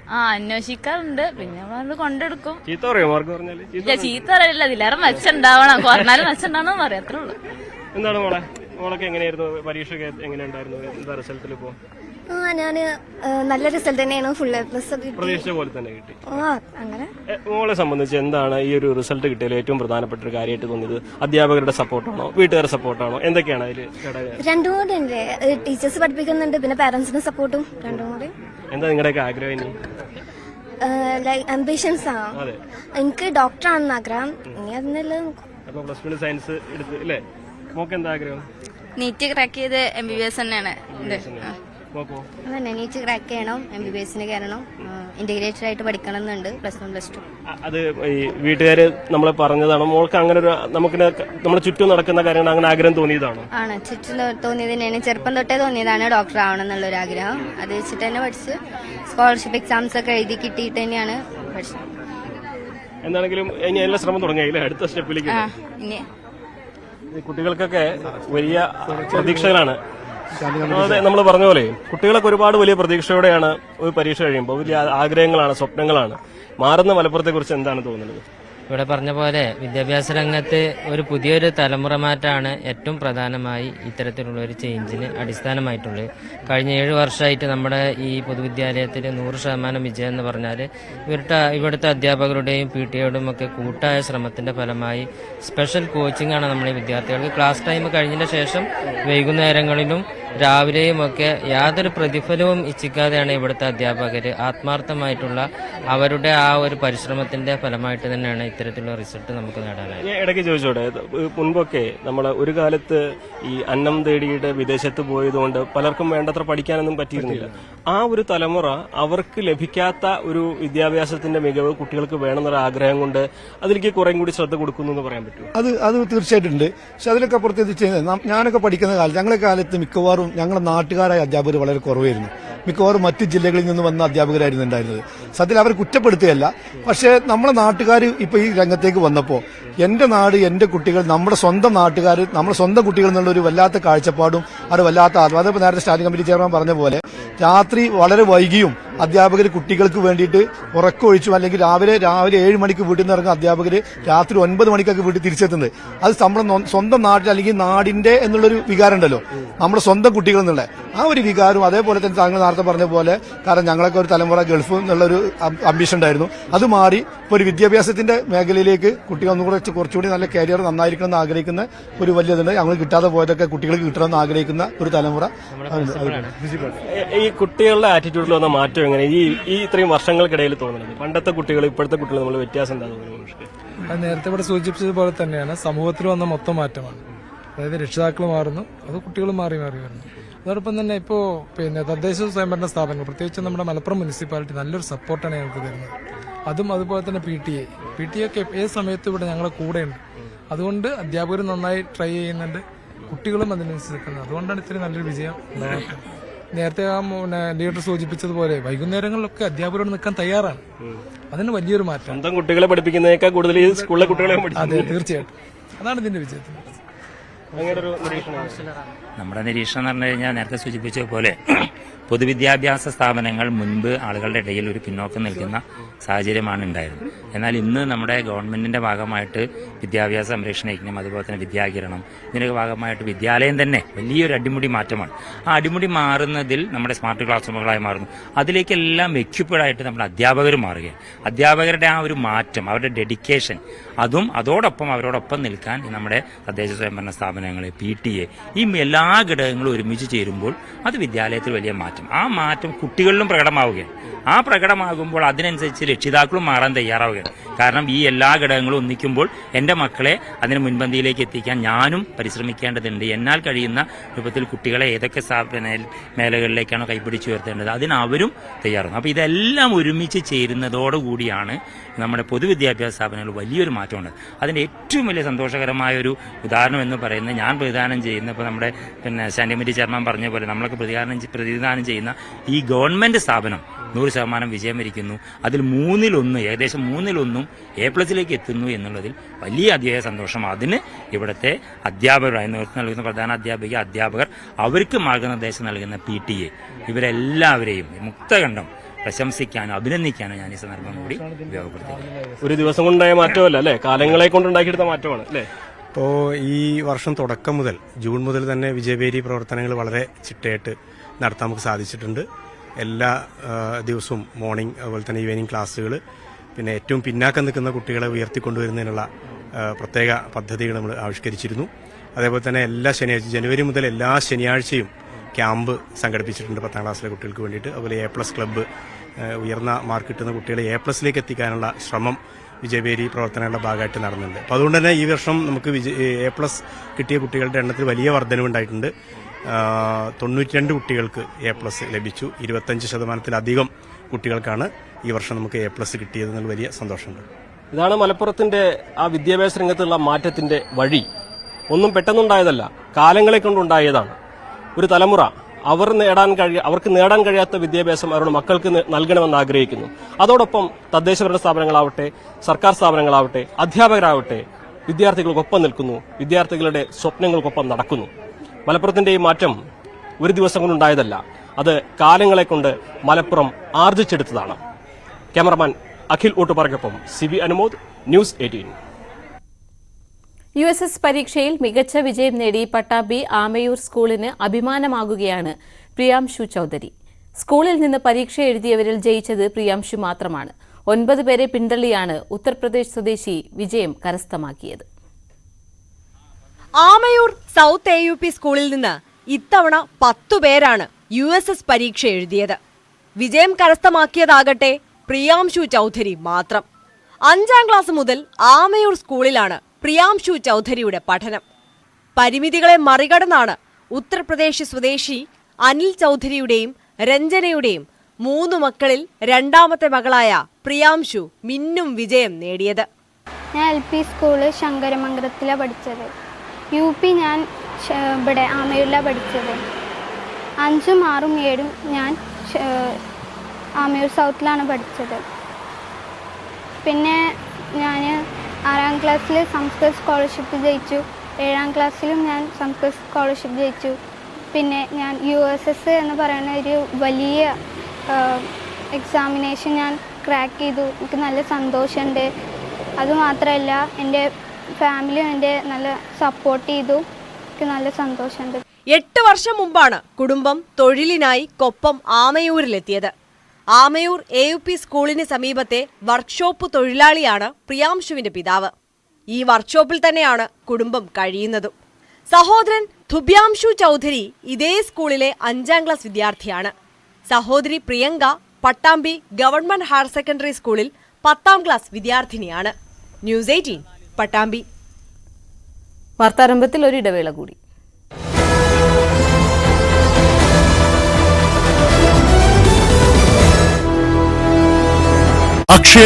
ജീവനക്കാരുടെ സമരം തുടർച്ചയായ 2ാം ദിവസവും യാത്രക്കാരെ വലച്ചു. കണ്ണൂരിൽ നിന്ന് 4ഉം തിരുവനന്തപുരത്ത് നിന്ന് 1 രാജ്യാന്തര സർവീസും ഉൾപ്പെടെ പാർവതി, കഴിഞ്ഞ ദിവസം ഈ ഒരു പണിമുടക്കിനെ തുടർന്ന് വലിയ രീതിയിൽ സർവീസുകൾ റദ്ദാക്കേണ്ട ഒരു സ്ഥിതിവിശേഷം ഉണ്ടായിരുന്നു. തുടർന്ന് കമ്പനി നൽകിയ വിശദീകരണം ഇതായിരുന്നു. അതായത് കൂട്ടത്തോടെ ജീവനക്കാർ മെഡിക്കൽ ലീവ് എടുത്തതിനെ തുടർന്നാണ് ഇത്തരത്തിലുള്ളൊരു സ്ഥിതിവിശേഷം ഉണ്ടായതെന്നുള്ളൊരു വിശദീകരണമായിരുന്നു. അതുകൊണ്ട് തന്നെ ഇതിൽ ടിക്കറ്റ് എടുത്തവർക്ക് അവർക്ക് മുഴുവൻ തുക നൽകാമെന്നും ഒപ്പം തന്നെ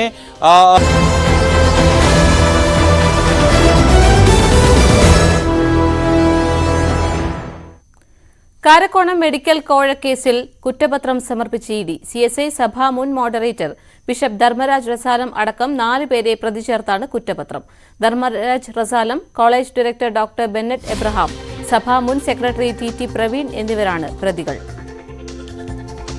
ഡാനി പോളുണ്ട് വാർത്തയുടെ വിശദാംശങ്ങൾ നൽകാൻ. ഡാനി, മെഡിക്കൽ പ്രവേശനത്തിന് കോടിക്കണക്കിന് രൂപ കോഴ വാങ്ങി വിദേശത്തേക്ക് അടക്കം കടത്തി എന്നായിരുന്നു EDയുടെ കണ്ടെത്തൽ. ഇപ്പോൾ കേസിൽ കുറ്റപത്രം സമർപ്പിച്ചിരിക്കുന്നു. എന്താണ് വിവരങ്ങൾ? പാർവതി, ഇന്നലെയാണ് കുറ്റപത്രം സമർപ്പിച്ചിരിക്കുന്നത്. കഴിഞ്ഞ കുറേ ദിവസങ്ങളായി ED ഒരു അവസാനഘട്ട അന്വേഷണത്തിലും ചോദ്യം ചെയ്യലിലും എല്ലാം തന്നെയായിരുന്നു. ഇതിന്റെ ഭാഗമായിട്ട് കോളേജ് CSI സഭയുമായി ബന്ധപ്പെട്ട് തന്നെയും ചോദ്യം ചെയ്യലടക്കമുള്ള കാര്യങ്ങൾ നടന്നിരുന്നു. സഭാ മുൻ സെക്രട്ടറി TT പ്രവീണിനെയും അതോടൊപ്പം ഡോക്ടർ ബെന്നറ്റ് എബ്രഹാമിനെയും അവസാനവട്ട ചോദ്യം ചെയ്യലിനും കഴിഞ്ഞ ദിവസം വിളിപ്പിച്ചിരുന്നു. ഇതിനുശേഷമാണ് ഇപ്പോൾ കുറ്റപത്രം സമർപ്പിച്ചിരിക്കുന്നത്. 4 പ്രതികളാണ്. സോമർവെൽ മെമ്മോറിയൽ CSI മെഡിക്കൽ കോളേജാണ് ഈ കേസിലെ ഒന്നാം പ്രതിയായി വന്നിരിക്കുന്നത്. അതോടൊപ്പം CSI സഭ മുൻ മോഡറേറ്റർ കൂടിയായ ബിഷപ്പ് ധർമ്മരാജ് റസാലം രണ്ടാം പ്രതിയും കോളേജ് ഡയറക്ടറായ ഡോക്ടർ ബെന്നറ്റ് എബ്രഹാം മൂന്നാം പ്രതിയും സഭാ സെക്രട്ടറി ടി പ്രവീൺ നാലാം പ്രതിയുമാണ് കേസിലുള്ളത്. തലവരി പണം വാങ്ങുകയും അത് വിദേശത്തേക്ക് കടത്തി എന്നതടക്കമുള്ള കാര്യങ്ങളാണ് ഇഡിയുടെ ഒരു അന്വേഷണത്തിൽ കണ്ടെത്തിയിരിക്കുന്നത്. 95 ലക്ഷം രൂപയോളം ഇവർ നേരത്തെ നടത്തിയ പരിശോധനയിലടക്കം കണ്ടെത്തുകയും ചെയ്തിരുന്നു. 24 വിദ്യാർത്ഥികളിൽ നിന്നായി മുൻകൂറായി പണം വാങ്ങിയിട്ട് അവർക്ക് പ്രവേശനം നൽകിയില്ല എന്നതായിരുന്നു ചൂണ്ടിക്കാണിച്ച വിദ്യാർത്ഥികൾ പരാതിയുമായിട്ട് മുന്നോട്ട് വരികയും ചെയ്തത്. നേരത്തെ ക്രൈംബ്രാഞ്ച് ഈ കേസിൽ അന്വേഷണം നടത്തിയെങ്കിൽ കൂടിയും ഇവരെ ഈ പ്രധാനപ്പെട്ട ആളുകളൊന്നും പ്രതിസ്ഥാനത്തേക്ക് വന്നിരുന്നില്ല. ഇതിനെ ഹൈക്കോടതി അടക്കം വിമർശിക്കുകയും ചെയ്തു. ഈ കുറ്റപത്രം റദ്ദ് ചെയ്യണമെന്ന് നിർദ്ദേശിക്കുകയും ചെയ്തിരുന്നു. ഇതിനുശേഷമാണ് ഇഡിയുടെ അന്വേഷണം സമാന്തരമായി മുന്നോട്ട് പോവുകയും ചെയ്തത്. ഇത് കള്ളപ്പണം അടക്കം ഇതിൽ ഉൾപ്പെട്ടിട്ടുണ്ട് എന്നതടക്കം പരാതികൾ ലഭിച്ച സാഹചര്യത്തിൽ കൂടിയായിരുന്നു. 25 കോടിയിലധികം രൂപയുടെ ക്രമക്കേട് ഓഡിറ്റിംഗിലടക്കം കണ്ടെത്തുകയും ചെയ്തിരുന്നു. ഈ സാഹചര്യത്തിലാണ് ഇഡി അന്വേഷണവുമായി മുന്നോട്ട് പോവുകയും ഇപ്പോൾ ഇതിൽ കുറ്റപത്രം സമർപ്പിക്കുകയും ചെയ്തത്. എറണാകുളം സാമ്പത്തിക കുറ്റകൃത്യങ്ങൾ പരിഗണിക്കുന്ന പ്രത്യേക കോടതിയിലാണ് കുറ്റപത്രം സമർപ്പിച്ചിട്ടുള്ളത്. ശരി, കാരക്കോണം മെഡിക്കൽ കോഴ കേസിൽ കുറ്റപത്രം സമർപ്പിച്ചിരിക്കുകയാണ് ഇഡി. ബിഷപ്പ് ധർമ്മരാജ് റസാലം അടക്കം 4 പേരെ പ്രതി ചേർത്താണ് കുറ്റപത്രം. വിവരങ്ങൾ നൽകിയത് ഡാനി പോൾ, കൊച്ചിയിൽ നിന്ന്. ഉഷ്ണതരംഗ മുന്നറിയിപ്പുകളുടെ പശ്ചാത്തലത്തിൽ പാലക്കാട് ജില്ലയിൽ ഏർപ്പെടുത്തിയ നിയന്ത്രണങ്ങൾ പിൻവലിച്ചു. എങ്കിലും ഇന്നും നാളെയും താപനില 39 ഡിഗ്രി വരെ ഉയരാൻ സാധ്യതയുള്ളതിനാൽ പൊതുജനങ്ങൾ ജാഗ്രത തുടരണമെന്ന് ജില്ലാ ദുരന്ത നിവാരണ അതോറിറ്റി ചെയർമാൻ കൂടിയായ ജില്ലാ കളക്ടർ ഡോക്ടർ എസ് ചിത്ര അറിയിച്ചു. ക്ലാസുകൾ ഓൺലൈനായി തുടരാമെന്നും മറ്റ് നിർദ്ദേശങ്ങൾ പാലിക്കണമെന്നും കളക്ടർ നിർദ്ദേശിച്ചു. വേനൽക്കാലത്ത് ആരോഗ്യം നിലനിർത്താൻ സ്വീകരിക്കേണ്ട മുൻകരുതലുകളെക്കുറിച്ചുള്ള 100 കണക്കിന് വൈറൽ സന്ദേശങ്ങളാൽ സോഷ്യൽ മീഡിയ നിറയുകയാണ്. അതിലൊന്നാണ് ചൂടുകാലത്ത് തണുത്ത വെള്ളം കുടിക്കുന്നത് രക്തക്കുഴലുകൾ ചുരുങ്ങുമെന്ന, സ്ട്രോക്കിന് വരെ കാരണമായേക്കുമെന്നും ഒക്കെയുള്ള സന്ദേശം. ശരിക്കും തണുത്ത വെള്ളം കുടിച്ചാൽ സ്ട്രോക്ക് വരുമോ? ഈ റിപ്പോർട്ടോടുകൂടി വാർത്താരംഭം പൂർണ്ണമാകുകയാണ്. നമസ്കാരം. കേരളം ഇക്കൊല്ലം കനത്ത ചൂടിൽ വെന്തുരുകുകയാണ്. വേനൽക്കാലത്ത് ആരോഗ്യം നിലനിർത്താൻ സ്വീകരിക്കേണ്ട മുൻകരുതലുകളെക്കുറിച്ചുള്ള 100 കണക്കിന് വൈറൽ സന്ദേശങ്ങളാൽ സോഷ്യൽ മീഡിയ നിറയുകയുമാണ്. അതിലൊന്നാണ് ചൂടുകാലത്ത് തണുത്ത വെള്ളം കുടിക്കുന്നത് രക്തക്കുഴലുകൾ ചുരുങ്ങുമെന്നും സ്ട്രോക്കിന് വരെ കാരണമായേക്കാമെന്നും ഒക്കെയുള്ള സന്ദേശം. ശരിക്കും തണുത്ത വെള്ളം കുടിച്ചാൽ സ്ട്രോക്ക് വരുമോ? 40 മുതൽ 50 ഡിഗ്രി സെൽഷ്യസ് വരെ ഉയരുന്ന അടുത്ത ഹീറ്റ് വേവിനായി തയ്യാറാകുക എന്നും പുറത്തെ ചൂടിൽ നിന്ന് അകത്തേക്ക് വരുന്നവർ തണുത്ത വെള്ളത്തിൽ കുളിക്കരുത്, തണുത്ത വെള്ളം കുടിക്കുന്നത് ഒഴിവാക്കണമെന്നുമൊക്കെ പറഞ്ഞുകൊണ്ടുള്ള ഒരു പോസ്റ്റ് സാമൂഹ്യ മാധ്യമങ്ങളിൽ ഇപ്പോൾ വൈറലാണ്. തണുത്ത വെള്ളം കുടിക്കുന്നവരുടെ രക്തക്കുഴലുകൾ പൊട്ടിത്തെറിക്കുകയും അവർക്ക് സ്ട്രോക്ക് വരികയും ചെയ്യും അത്രേ. ഹൃദയമിടിപ്പും രക്തസമ്മർദ്ദവും പെട്ടെന്ന് കുതിച്ചുയരാൻ തണുത്ത വെള്ളം കാരണമാകും. ഈ വർധനവ് ഹൃദയസ്തംഭനത്തിനും ശേഷം പക്ഷാഘാതത്തിനും കാരണമാകും. താപനില 40 ഡിഗ്രി വരെ ഉയരുമ്പോൾ തണുത്ത വെള്ളം കുടിക്കരുതെന്ന് ഡോക്ടർമാർ ഉപദേശിക്കുന്നു. ഇങ്ങനെയൊക്കെയാണ് പോസ്റ്റിൽ പറയുന്നത്. ഇത് ശാസ്ത്രീയമായി സത്യമാണോ? ഉയർന്ന താപനിലയിൽ എത്തുമ്പോൾ വളരെ തണുത്ത വെള്ളം കുടിക്കുന്നത് ചെറിയ രക്തക്കുഴലുകൾ പൊട്ടിത്തെറിക്കാൻ കാരണമാകുമെന്ന വാദത്തിന് വൈദ്യശാസ്ത്രത്തിന്റെ യാതൊരു പിന്തുണയുമില്ല. നിങ്ങൾ കുടിക്കുന്ന വെള്ളത്തിന്റെ താപനിലയും രക്തക്കുഴലുകളുമായി യാതൊരു ബന്ധവുമില്ല. ഇന്ത്യയിൽ തന്നെ 40 മുതൽ 50 ഡിഗ്രി വരെ താപനിലയുള്ള അനേകം പ്രദേശങ്ങളുണ്ട്. അവിടെ ഒന്നും രക്തക്കുഴലുകൾ പൊട്ടിയതായി റിപ്പോർട്ടുമില്ല. വ്യത്യസ്ത കാലാവസ്ഥകളോടും താപനിലകളോടും പൊരുത്തപ്പെടാൻ ശരീരത്തിന് സ്വാഭാവികമായൊരു കഴിവുണ്ട്. അതുകൊണ്ട് തന്നെ ആന്തരിക രക്തക്കുഴലുകൾ പൊട്ടുന്നതിനുള്ള അപകട സാധ്യത വർദ്ധിപ്പിക്കുന്നു എന്നതിന് തെളിവുകളൊന്നുമില്ല.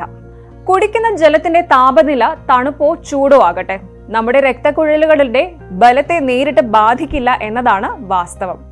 ഇനി ഡീഹൈഡ്രേഷനും ക്ഷീണവും തടയാൻ ചൂടുള്ള കാലാവസ്ഥയിൽ ശരീരത്തിൽ ജലാംശം നിലനിർത്തേണ്ടത് പ്രധാനമാണ്.